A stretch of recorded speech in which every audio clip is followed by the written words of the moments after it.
Assalomu alaykum. Bugun sizlarga mana shu ruhiy kasalliklardan qutulishning ikki xil yo'li haqida gapirmoqchiman. Birinchisi ilmiy yo'li. Ya'ni ilmiy, haqiqatan tasdiqlangan. Konkret sizga qilsangiz tuzalasiz. Konkret sizga yo'l beriladi, nevrozdan chiqish xaritasi yo'li beriladi va bularni bajarsangiz albatta qutulasiz. Bular ilmiy yo'l, bular ko'pincha g'arb olimlari tomonidan o'rganilgan yo'llar, kognitiv terapiya asoslari, mana shu boshqa psixoterapiya har xil usullari deymiz, gipnoterapiya deymiz, boshqa deymiz, gestalt terapiya, ratsional terapiya, psixoanaliz ta'limoti. Bular hammasi g'arb olimlari tomonidan o'rganilgan. Bular ilmiy, konkret yo'naltiradigan davolash usullari. Endi ikkinchi yo'li ham bor. Bu ilohiy yo'l. Men amaliyotda bo'lgan bor narsani gapiraman. Shunaqa bemorlar kelgan, mana psixoterapiya ta'sir qilmaydi, o'qitib yaxshi bo'lib ketganlar ko'rganman. O'zim amaliyotim ham bo'lgan. Shunaqa bemorlar bo'ladi, masalan, istig'for aytib, to'g'ri yo'lga qaytib ham tuzalib ketgan bemorlar ko'p. Ya'ni ilohiy yo'l bu biz bilmaymiz, bir narsa deya olmaymiz. Bu yo'ldan tuzalish ham, tuzalmasligi ham mumkin. Endi ilohiy yo'lga misol uchun harakat qilyapsiz, Xudoga qaytyapsiz, ibodat qilyapsiz deylik. Lekin bu yoqda siz bu ilmiy usullarni ham qilishingiz kerak. Ayrim insonlarga mana shu yo'lni o'zini qiladi, ixlosi baland bo'ladi deymiz, yo'q bo'lmasa haqiqatan ilohiy yo'lga inson aqli yetmaydi. Bu g'ayb ilmi. Bunga bizning aqlimiz yetmaydi. Tuzalib ketgan bemorlar ko'p bo'lgan. Men o'zim ham holatimda bo'lgan. Endi shunaqa bemorlar bo'ladi. Ilmiy yo'lni qancha qiladi? Usti zo'r ishlaydi. Zo'r haqiqatan. Gap yo'q. Aytilgan tavsiyalar bajar, lekin tuzalish qiyin bo'ladi. Bo'ladi ba'zi shunaqa bemorlar. Bunaqa bemorlarni kimgadir bu yolg'on, kimgadir chin tuyuladi. Ana shu ilohiy tomondan qandaydir bloklari bor.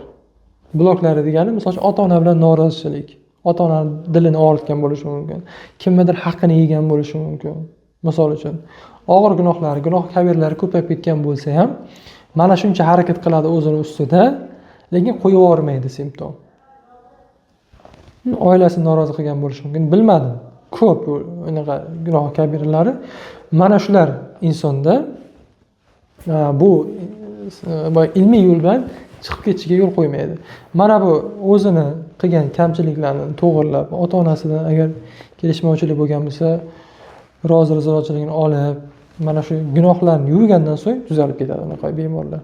Chunki har bir dard insonga yaratgandan keladi. Sizni feelingizga qarab beradi, lekin ana shu nimalardir borki sizni hayotda bosib o'tgan, o'shalar ham ushlab turishi mumkin.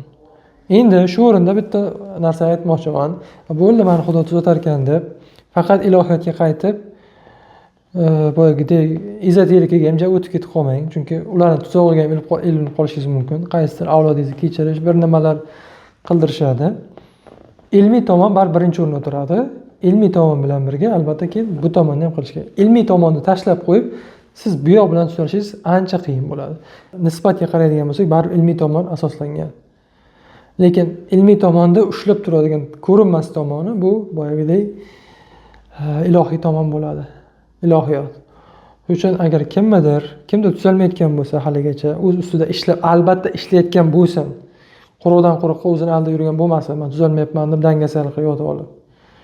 O'zini ustida tinimsiz ishlayapti, lekin tuzalmayapti. Qandaydir bir o'zingizni hayotingizni bir o'ylab ko'ring. Qandaydir bloklaringiz bordir.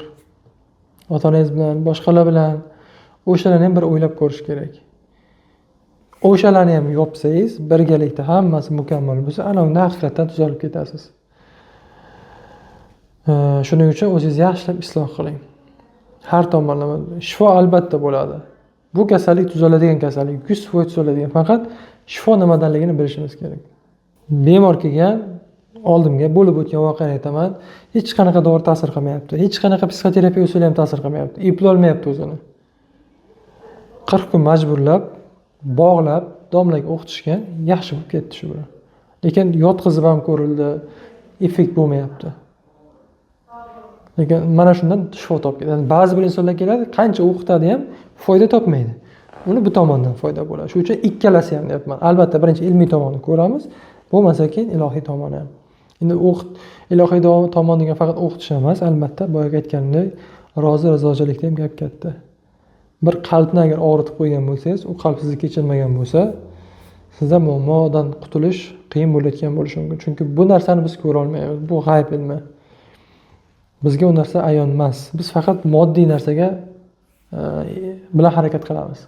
Moddiy ko'radigan narsamiz bilan ishlaymiz. Shuning uchun ko'rinmaydigan nomoddiy tomonlaringiz ham bo'lishi mumkin. Shunga yaxshilab o'ylab ko'ring, isloh qiling. Albatta ikkalasini ham qilsangiz, Xudo xolasa albatta shifo topib ketasiz. Sizlarga doimo sog'lik tilayman. Sog' bo'linglar, salomat bo'linglar.